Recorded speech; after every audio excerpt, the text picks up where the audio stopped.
Bonjour Virginie, merci beaucoup d'avoir accepté cet exercice. Donc encore une fois, on ne te présente plus. Finalement, est-ce que tu peux nous dire un petit peu comment Eurazeo a vécu cette année 2020 et comment le contexte a impacté le programme d'investissement d'Eurazeo ? Merci, je suis ravie d'être avec vous cet après-midi, Benjamin. Une année 2020 absolument exceptionnelle et hors norme. J'espère qu'on n'en aura pas trop de nombreuses comme ça dans les années à venir. Alors pourquoi exceptionnelle ? Exceptionnelle parce que je n'avais jamais connu une profondeur de crise aussi forte et aussi intense, mais aussi par ailleurs un rebond pour certains des secteurs dans lesquels nous opérons d'une telle ampleur. Fabuleux engagement des équipes, très grand élan de solidarité. Donc une année de ce point de vue-là exceptionnelle. Tu connais ma conviction, là où croit le péril, croit aussi ce qui sauve. Dans une traduction plus efficace américaine, c'est « Don't waste a crisis ». Donc nous avons eu à cœur, j'ai eu à cœur avec toutes mes équipes, d'agir à très court terme et en même temps de penser et de repenser à plus long terme.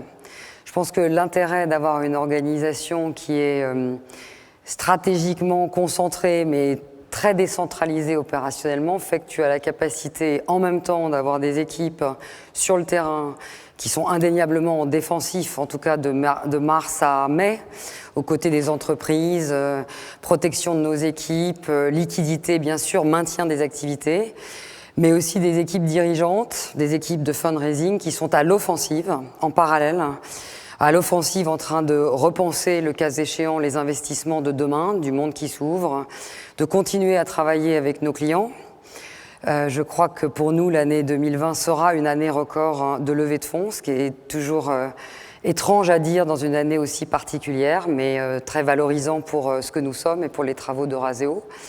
Donc toujours cet offensif et ce défensif en pédale parallèle, qui est un exercice particulier. Et puis... et comment s'est traduite alors cette accélération en 2020 au-delà des levées de fonds ? Une accélération après la phase plus centrée sur le défensif, en mai, en juin, une accélération sur de très nombreux fronts. D'abord un redéploiement de beaucoup d'investissements dans des secteurs qui nous paraissent être des secteurs de l'avenir. Donc sur les quelques 2 milliards que nous avons investis depuis le début de l'année, un bon 40-45% est allé dans des investissements de tech, de plateformes de différentes natures, de software, mais tech-enable, mais aussi des marques premium, des marques de lifestyle. Et puis nous avons beaucoup travaillé sur des projets dont je pourrais parler, mais pas aujourd'hui, assez innovants autour de la santé. Donc déjà des accélérations sur de l'investissement. Des accélérations aussi d'un point de vue de nos développements internationaux. Et donc là aussi, peut-être contre-intuitif, mais on a gelé nos recrutements et on s'est gelé quelques mois seulement. Et on a réaccéléré à partir du mois de mai. Donc nous ouvrons Londres dans quelques mois. Ça veut dire recruter des talents à Londres pour compléter nos compétences sur tous nos métiers. Et nous sommes renforcés dans d'autres géographies, notamment aux États-Unis de manière très agressive. Et puis des accélérations dans des nouveaux métiers. Tu sais qu'il y a plusieurs types d'opérateurs dans nos secteurs. Il y a des sociétés qui ressemblent plus à des boutiques et d'autres, des acteurs du private equity qui sont plus institutionnels et qui se sont développés sur du multimétier. C'est ce qu'on a cherché à faire. Alors ça, c'est exactement un des sujets qui nous tient à cœur. Comme tu le sais, Bpifrance est particulièrement fanat des modèles de plateforme. Alors le mot n'est pas très heureux. On peut parler de GP qui se conçoivent comme des entreprises de croissance à long terme. Quelle a été, je dirais, la trajectoire de transformation du modèle d'Eurazeo ces dernières années et qui fait que vous en êtes là où vous en êtes aujourd'hui ? Il y a quelques années, nous avons anticipé ces mouvements et je pense que ça a été notre première ligne de défense pendant la crise. Et ils étaient un des développements géographiques. Donc Eurazeo, qui est une société qui gère une vingtaine de milliards de dollars, aussi bien pour mes clients que pour le bilan d'Eurazeo, s'est développé sur les différents continents. En termes de métier, donc nous opérons 8 équipes d'investissement, donc 8 stratégies d'investissement très, très identifiées, ce qui est très différent de ce que nous étions il y a encore 3-4 ans, et aussi en termes de ressources, le bilan plus la gestion pour compte de tiers. Donc, moi, j'y crois énormément. Je n'aime pas le terme plateforme parce que quelques investisseurs considèrent que la diversification trop large peut être contraire à la recherche des rendements et du retour et de l'excellence. Ce n'est pas ma vision, ce n'est pas ma conviction. Je pense qu'on peut être excellent dans un métier qu'on opère en étant très discipliné et très concentré et très largement soutenu par une organisation institutionnelle qui va chercher de la taille, qui va chercher de la performance, qui va chercher des compétences digitales, ESG, au service de l'accélération de chacun de ces métiers.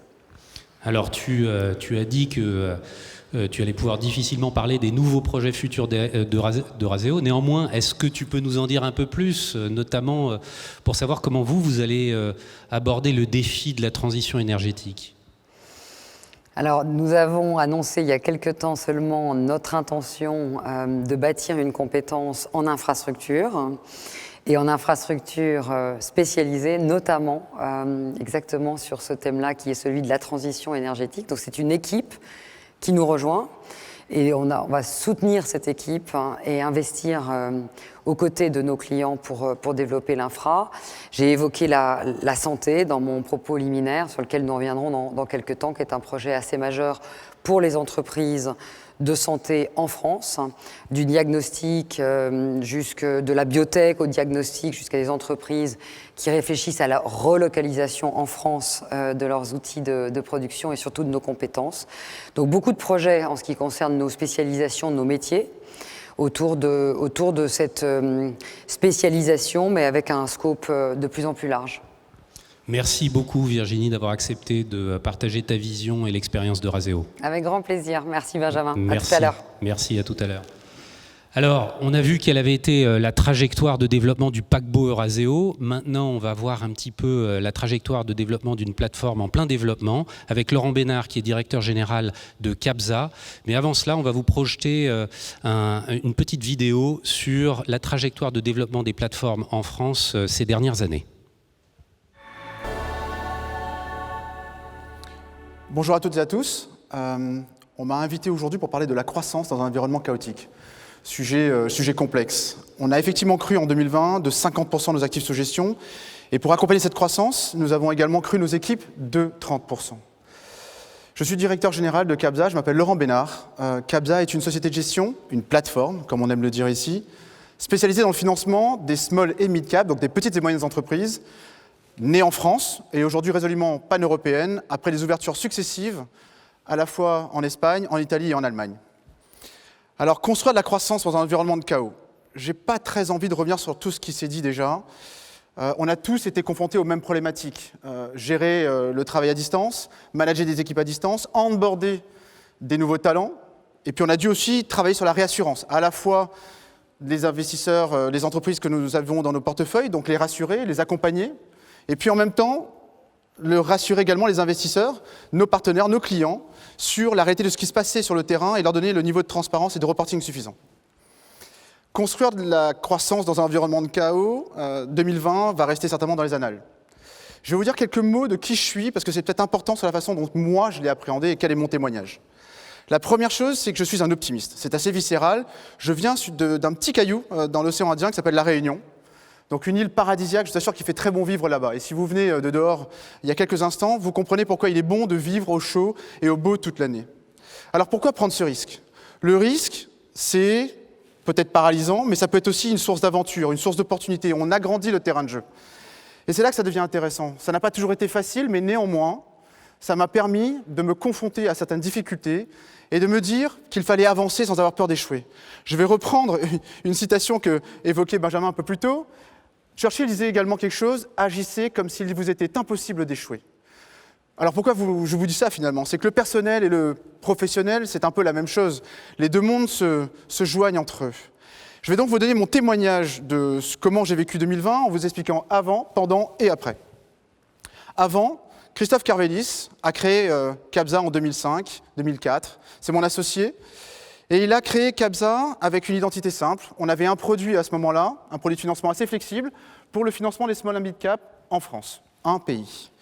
Et puis la crise est arrivée par là. 2008-2009 a été un choc pour nous tous. On parle de 2020, mais on avait connu la précédente. Et on s'est posé des questions après ça.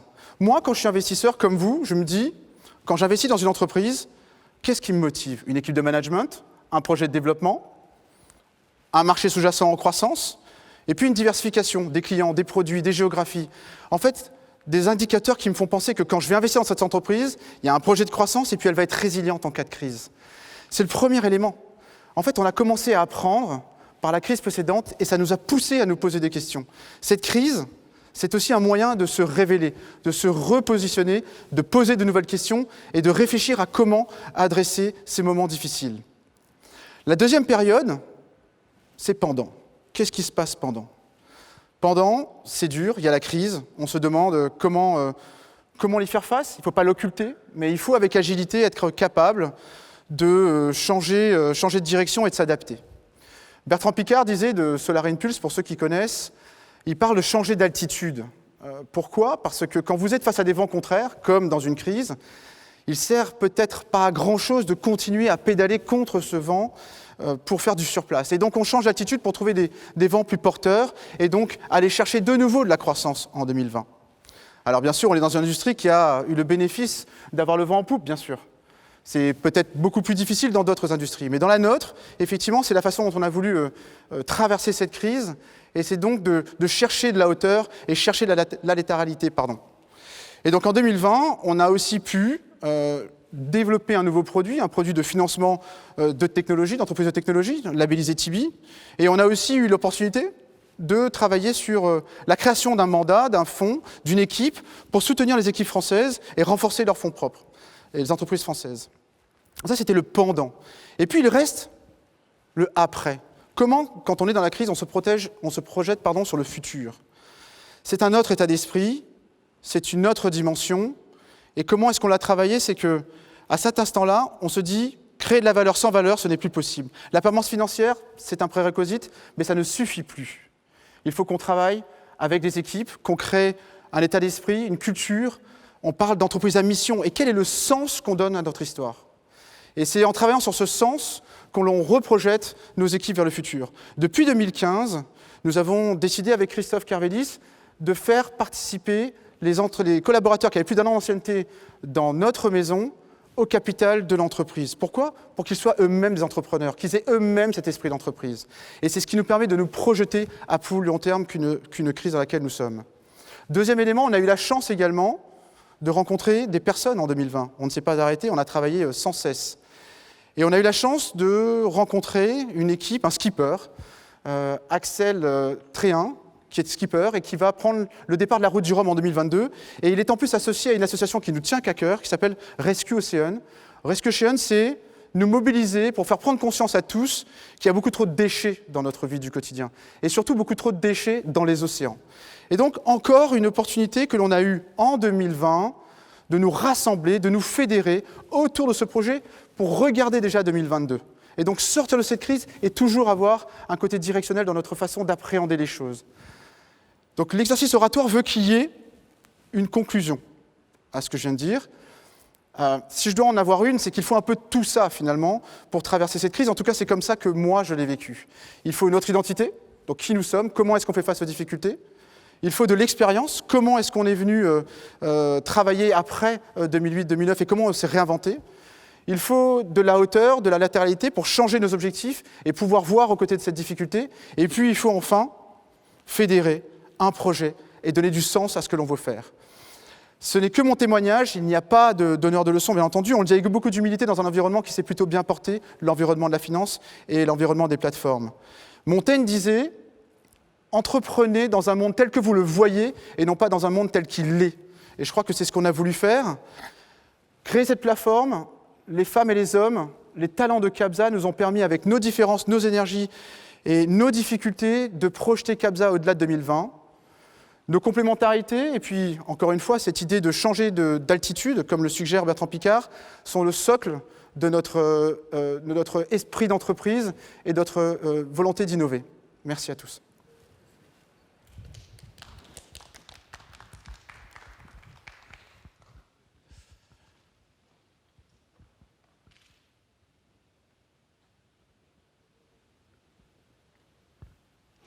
Hi David, how are you? Hey Benjamin, I'm very well. Great to be with you. Thank you. Thank you very much for being live from New York, David.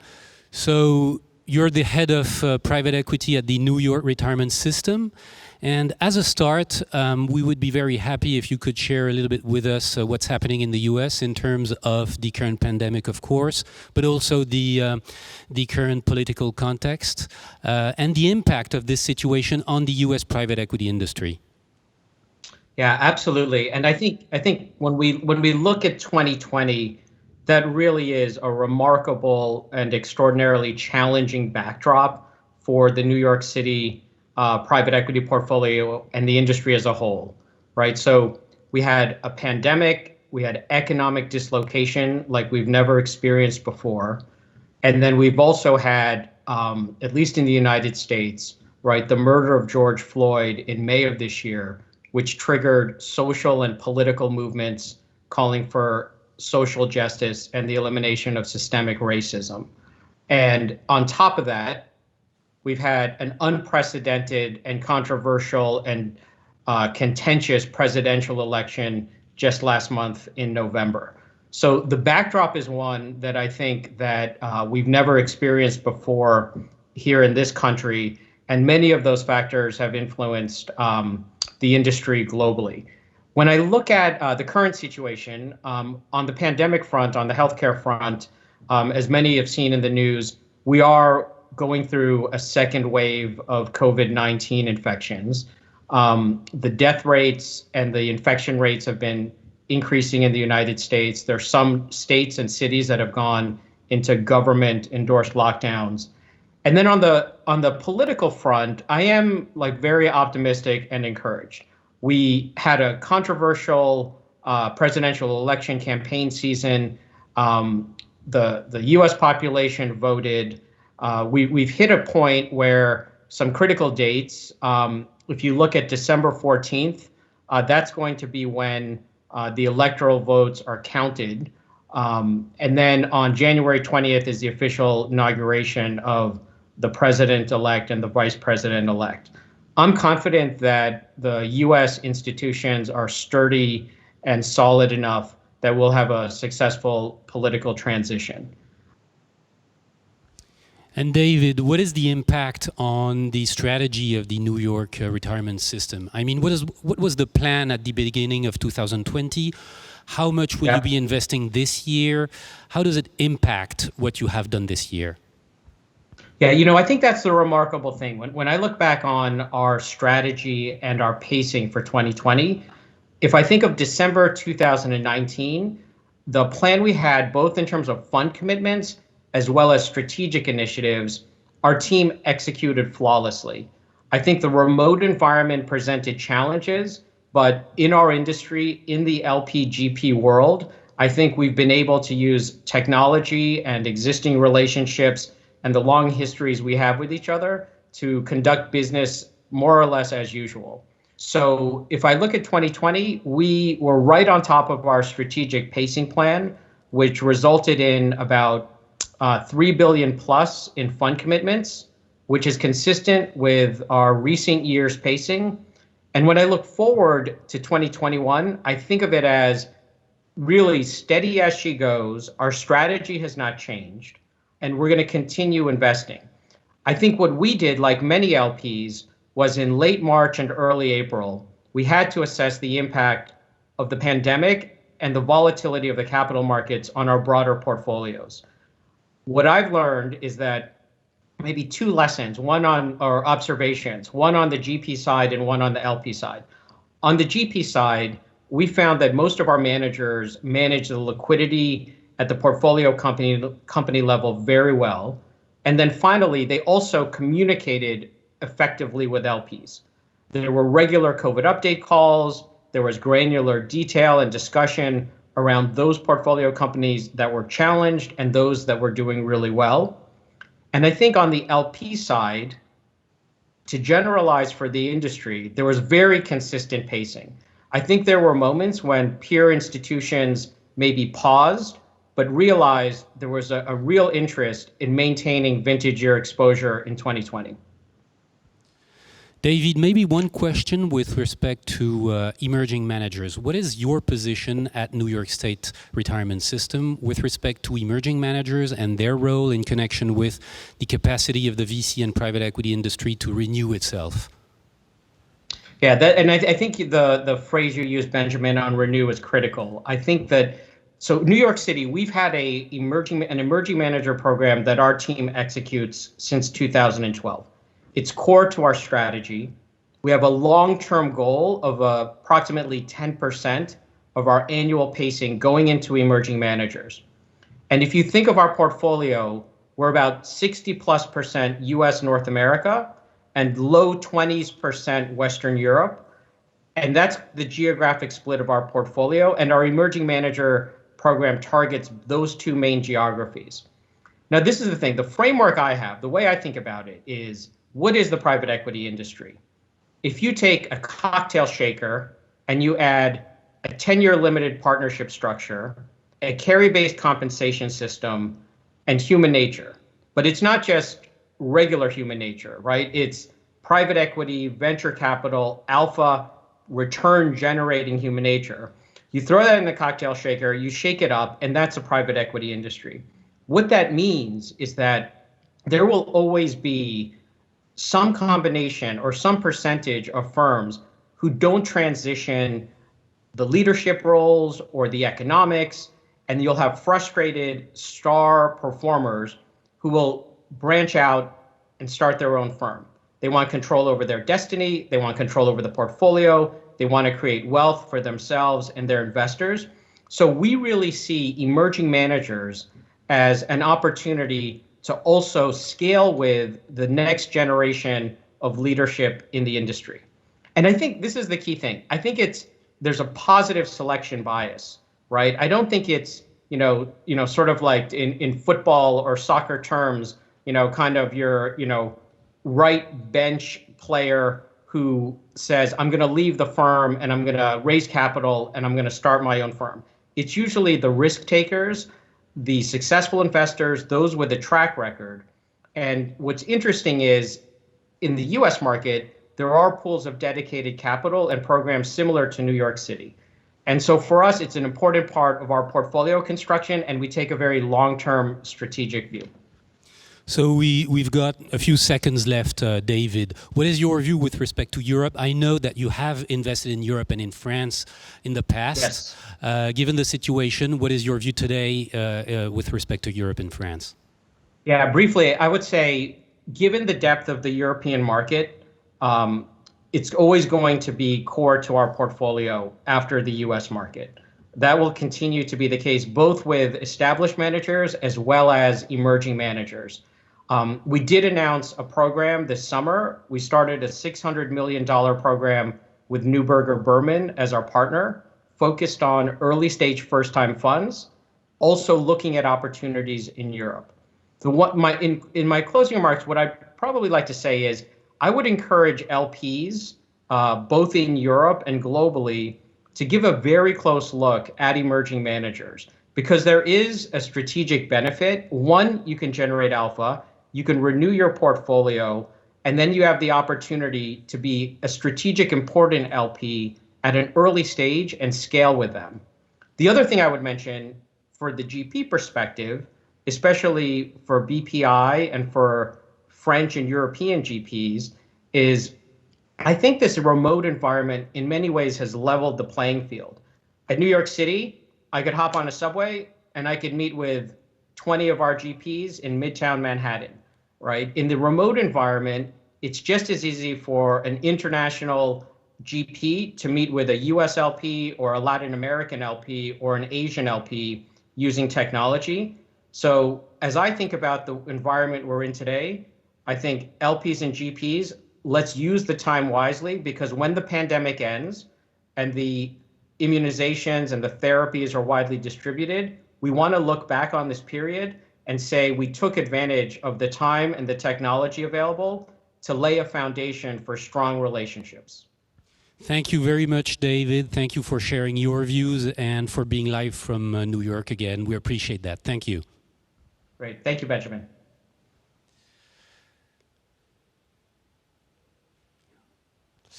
Alors, on vient de voir un regard de la côte est des États-Unis. Maintenant, qu'en est-il du côté de la Chine? Deng Shuang est l'ancienne CEO de CDB Capital, qui est une filiale de China Development Bank. Deng Shuang est aujourd'hui en train de constituer l'un des plus gros fonds de fonds en Chine. On aurait adoré la voir avec nous en live. Malheureusement, elle est trop loin, elle est basée à Pékin. Et donc, elle nous a envoyé un message avec son regard depuis la Chine. Respectful Mr. Nicholas de Vos, ladies and gentlemen, it is truly an honor to speak at Capital Invest today. My name is Deng Shuang. I worked at China Development Bank for more than 20 years. CDB, very much like our host BPI, is the most prominent government-backed institutional investors in private equity. I established and managed the few largest funds in China, through which we sponsored over nearly 200 funds covering more than 3,000 portfolio companies. On behalf of the Chinese government, my team set up over 20 bilateral or multilateral funds with financial institutions from almost every continent. Among these partnerships, with BPI being one of the closest, we had the privilege to co-sponsor Cathay Capital with BPI, which after 10 years has become an established manager in France and China. Today, I'd like to share with you a few observations with respect to China PE markets in this pandemic. Some fund managers I talked to recently deployed more capital than ever this year. We spotted a few trends. Industry-wise, online education and online shopping, as well as healthcare, are able to capture business opportunities in this special situation, and thus gain particular popularities among investors. One of our portfolio companies, KingMed Test, is the largest clinic testing labor network in China. It processed 22 million samples this year for COVID-19 virus testing. Second, companies which acted quickly to shift to digital channels are in general better positioned than their peers, using live stream video platforms to conduct marketing and sales has been widely adopted across the consumer industries, from automakers to skincare. A typical example is Perfect Diary, a local cosmetics brand, particularly popular among young white-collar in cities, achieved grand business success in a few years' time and completed IPO this year. It markets and sells products predominantly online. Third, during this period, China has launched a series of reforms on capital market and listing rules, opening China's Nasdaq-style STAR board and piloting a registration-based and compared to the current scrutiny-based IPO regime, enable private equity investors to achieve investment exits 2 to 3 years sooner, which in turn encourages PE investors to deploy more capital. Furthermore, the new listing rules now provide a pre-profit high-tech companies to conduct IPO. Easier access to capital market could also mean that IPO is not the finish line for PE investors, who should really now focus more on business and commercial fundamentals when evaluating investment opportunities. What will the post-COVID-19 era look like? In short, we have confidence in the market in this part of the world. China is becoming the world's largest consumer market, even with the hate. Consumer confidence is rising steadily with strong consumption desire and demand, thanks to the country's relatively fast economic growth and a huge population size. China is not just one unified market.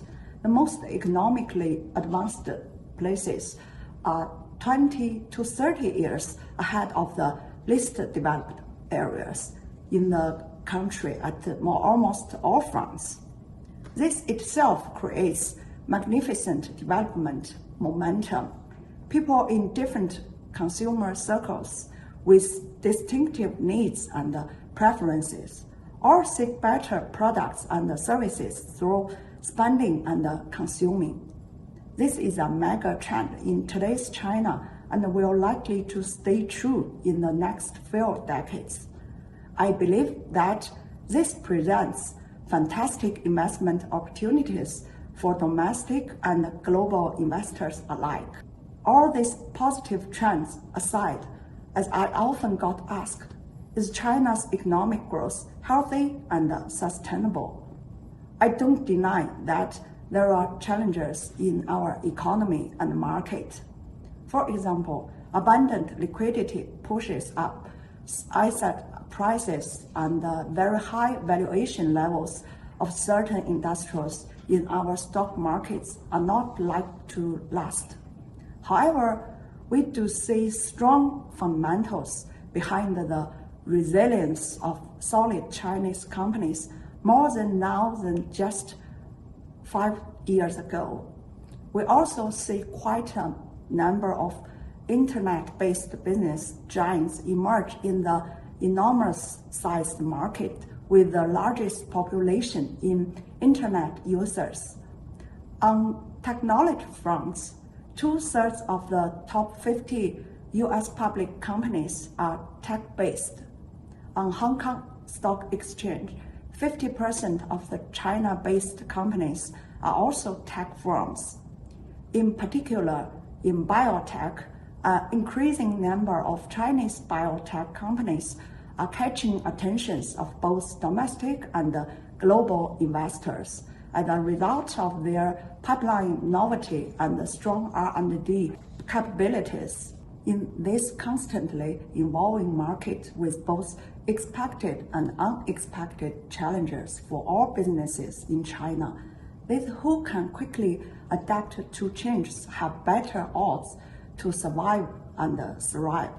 Only the PE investors who can identify those promising entrepreneurs and empower and enable them to build more successful and robust businesses with capital, resources, network, and strategies can survive. This, in no doubt, has raised the bar for all private equity investors, both domestic and international, in our markets. Among the current 20,000 fund managers in China today, a good number of them may be washed out in the next years to come.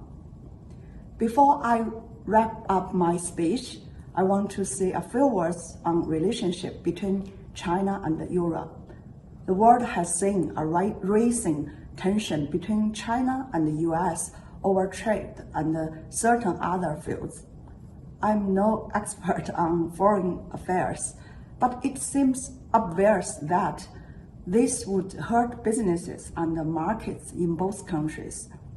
If there is any wisdom I gained from my 2 decades of working with various business partners around the world, it is that trust breeds true partnership that in turn rewards all participants in long term. Sometimes it requires one party to take a leap of faith in other. I'd like to be the one to first reach out, as I'm a true believer of trust in business world. Just recently, I and my team set up a private equity investment platform called Niu Erli Capital. It offers all of primary, secondary, and direct investment products in both RMB and USD. We are backed by reputable sovereign wealth fund and absolute industry leaders. Niu Erli Capital's vision is to become the nexus point of our business partners to empower them and to generate economic returns for all. I welcome you to ride on the magnificent development momentum in our market through investing in this part of the world.